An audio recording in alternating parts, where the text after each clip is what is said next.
Hey, salut les astromoldus, j'espère que vous allez bien. Aujourd'hui, comme promis, on se retrouve pour parler de ma nouvelle monture qui est la CQ350 Pro. Si tu n'as pas vu ma première vidéo dessus, je t'invite à aller la voir. Donc aujourd'hui, je vais vous parler de cette monture un peu plus en détail.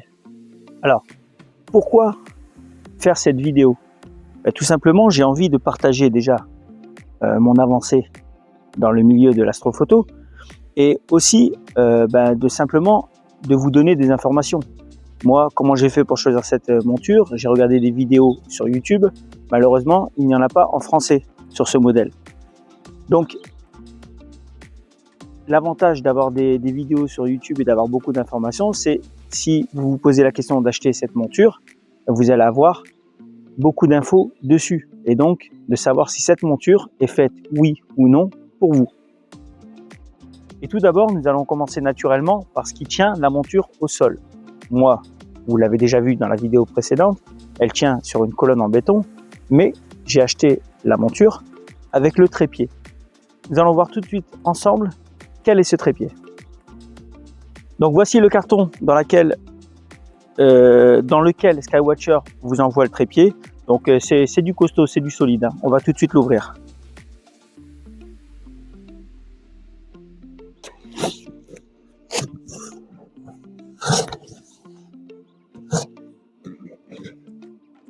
Donc, petit carton dans lequel il y a le triangle. Donc c'est du costaud, hein. Vous pouvez y aller, c'est du costaud. Allez, déballage du trépied. On va y aller tranquille. Ouais, d'accord. Donc il est vraiment bien emballé.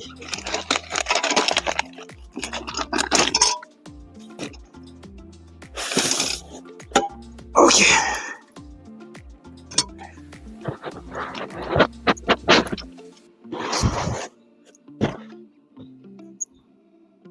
Voilà le monstre. Donc voilà, je vais vous montrer la manipulation pour l'installer correctement. Vas-y, approche-toi, Evan. Donc en fait, vous pouvez voir, hein, le trépied est vachement gros, vachement épais. Franchement, c'est du costaud, hein. Je crois qu'il pèse 13 kg au total. Donc nous avons le triangle ici, qui lui aussi est costaud. Donc pour commencer, alors quand vous allez l'installer, bien sûr, vous aurez la monture à mettre ici et la visser ici vers le milieu. Approche-toi un peu plus.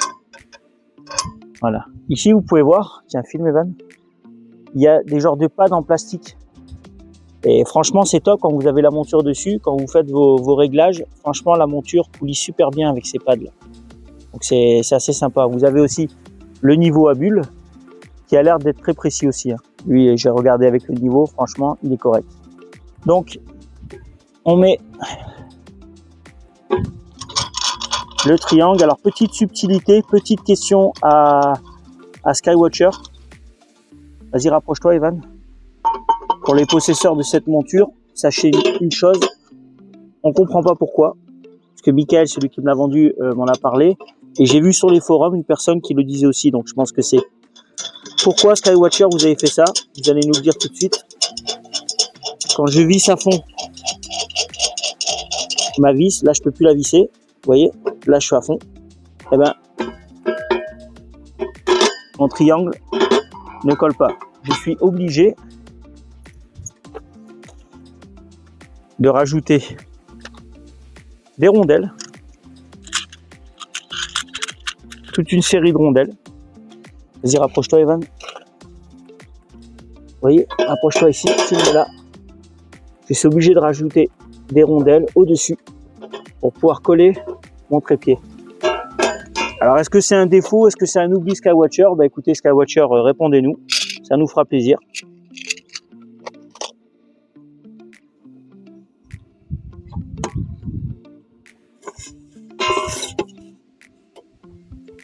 On va essayer de le mettre au maximum pour qu'on voit un peu la hauteur max.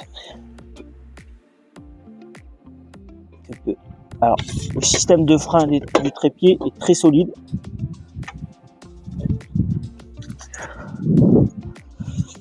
Ça va tout seul.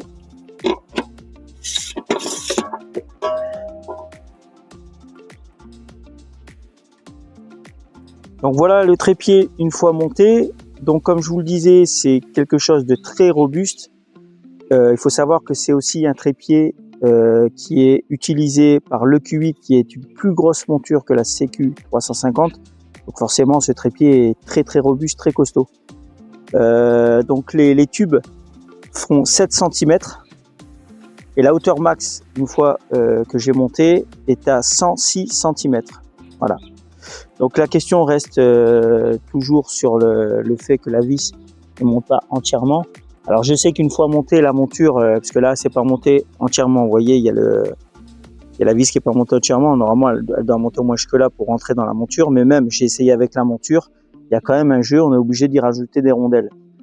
Donc petite question à Skywatcher, répondez-nous. Sinon à part ça, le trépied, vous pouvez y aller, franchement c'est du solide.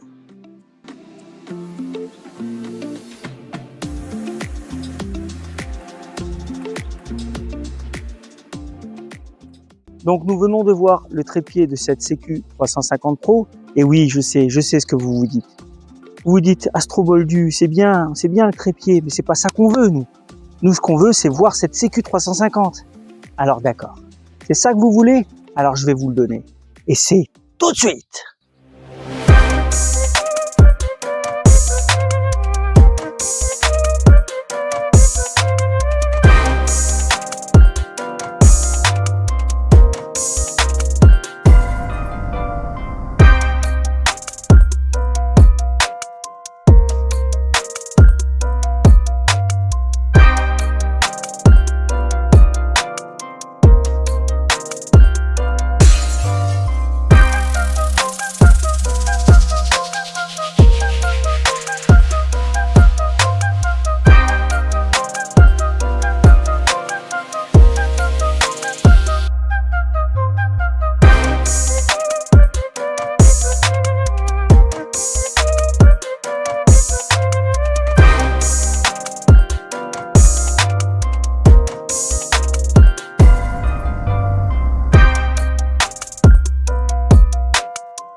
Niveau conditionnement, on est sur quelque chose de similaire au trépied, donc très bien Skywatcher, franchement bien emballé, double carton dans lequel il y a de la mousse, je sais pas comment on appelle ça exactement, mais dans lequel elle s'incruste bien dedans.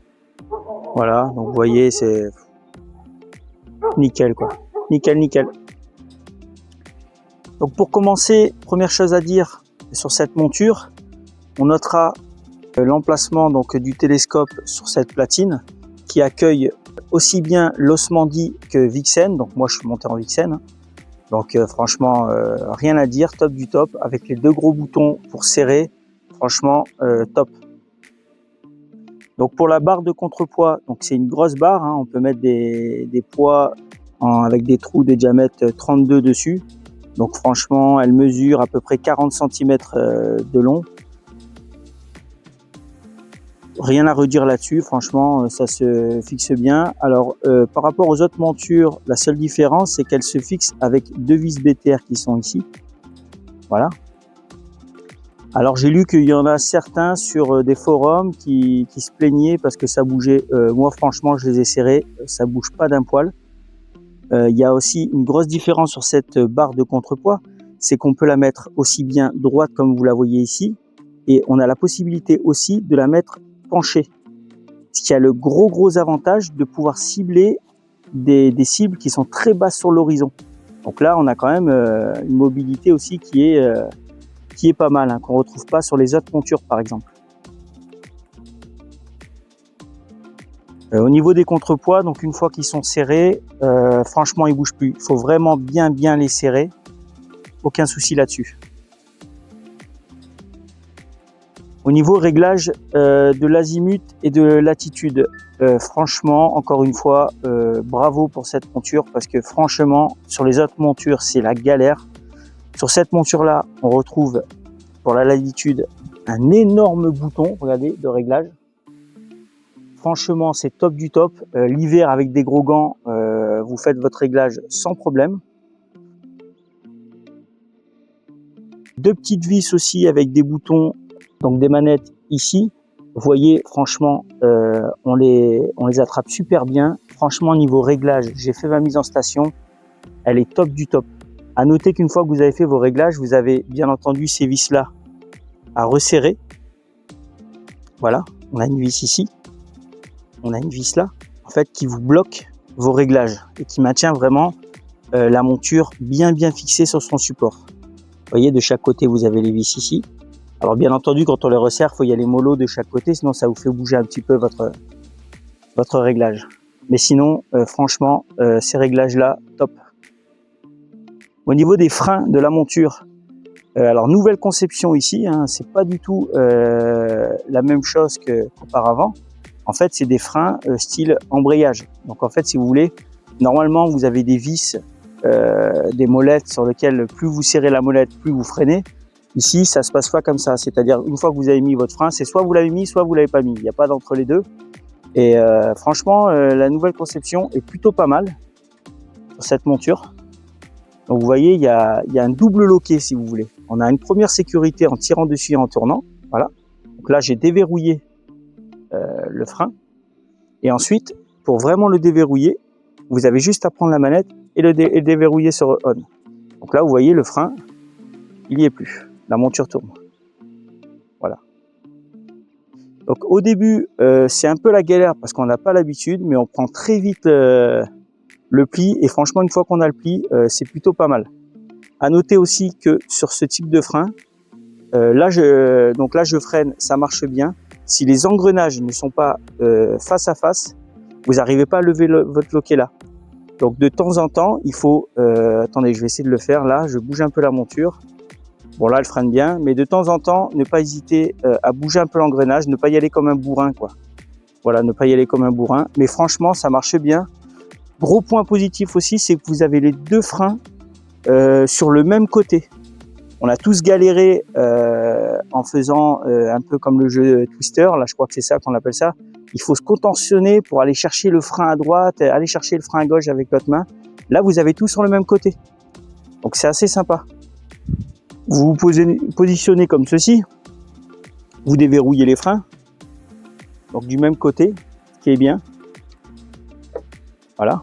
Et voilà quoi. La monture bouge, il n'y a pas de problème. Faire l'équilibrage. Bon là je suis un peu déséquilibré, il va falloir que je le refasse. Donc voilà, pour remettre les freins, petit loquet, on remet la sécurité, on rebloque, on remet la sécurité. Et là on est freiné, et ça bouge plus. Donc à noter aussi que vous avez des fins de course sur cette monture mécanique. Je m'explique. On ne peut pas aller plus loin que ça. Donc c'est une sécurité. Je trouve ça sympa parce que je l'avais pas sur le Q5. Des fois ça me jouait des tours. Voilà. La mécanique de la monture a des fins de course.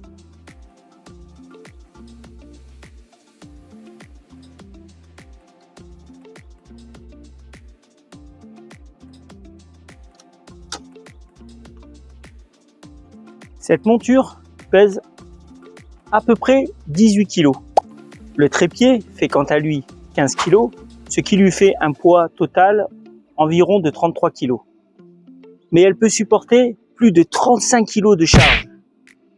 Petite mais costaud. Hein.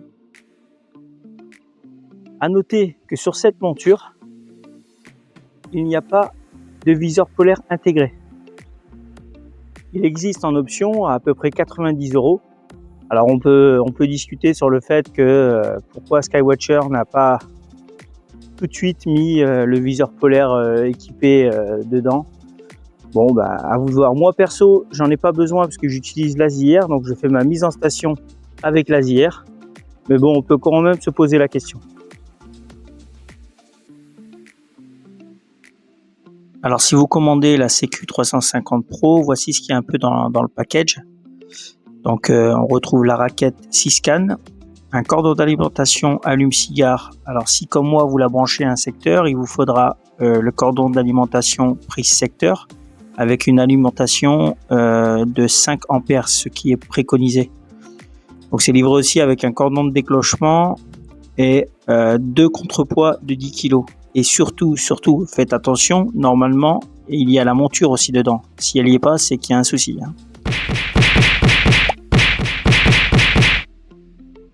Parlons maintenant de ces connexions.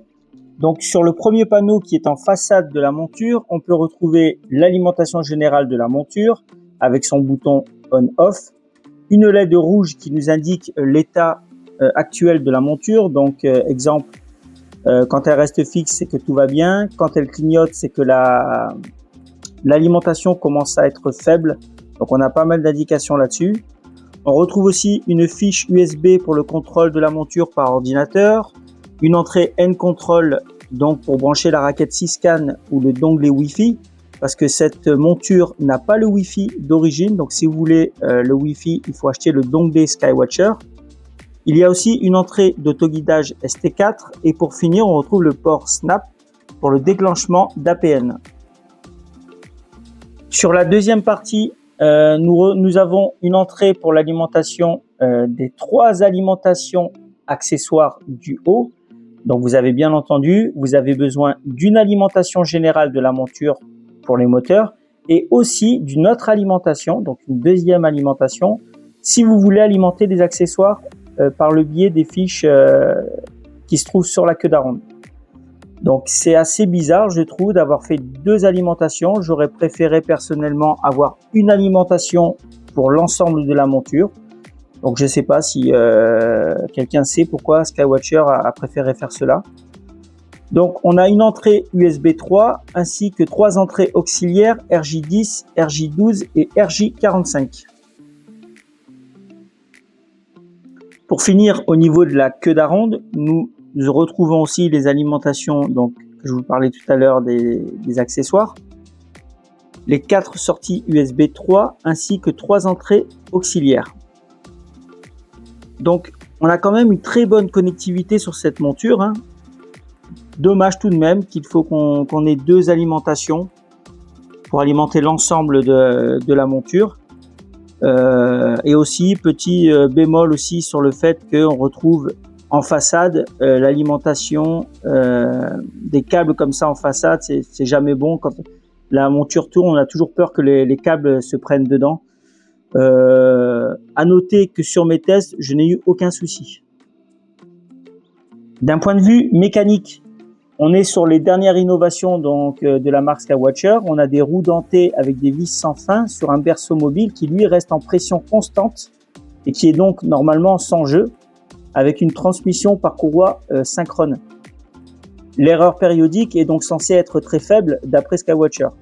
Au niveau des moteurs, on a des moteurs pas à pas hybrides de résolution 0,03 arcs-seconde et sa vitesse de déplacement va jusqu'à 3,7 degrés seconde. Donc on retrouve la même chose qu'il y a sur le Q8.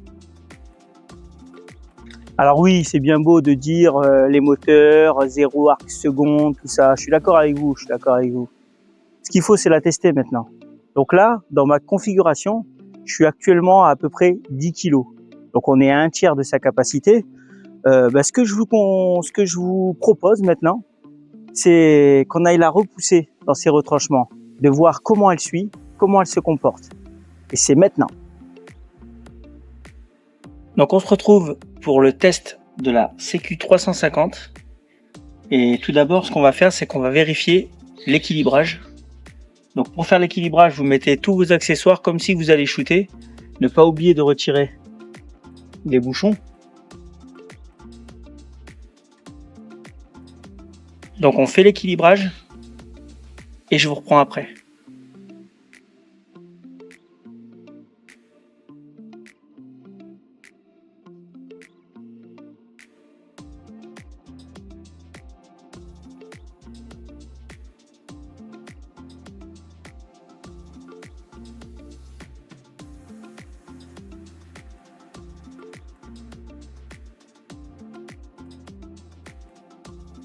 Alors on se retrouve sur l'application de l'Azier et on commence par la mise en station.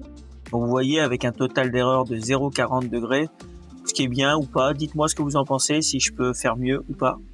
On enchaîne ensuite avec la calibration de l'autoguidage. Donc en gros, la calibration, pour ceux qui ne savent pas, c'est un test fait par le programme qui gère le guidage.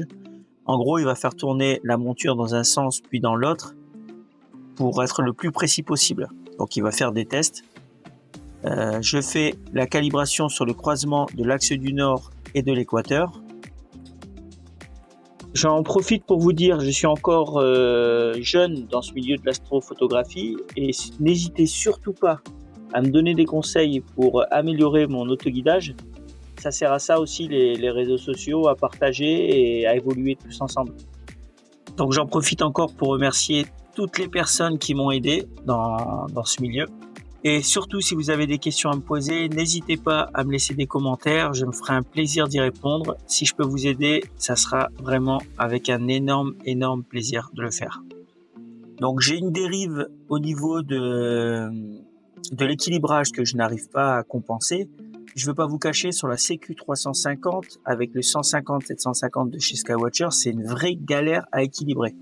Avec le poids du matos que j'ai à l'avant caméra, si vous voulez, le AF, il est quasiment contre la platine de la CQ350. Donc, impossible pour moi de mettre le diviseur optique. Donc là, je guide avec la lunette et la caméra de guidage. C'est une galère d'équilibrer le 150-750 sur cette monture-là.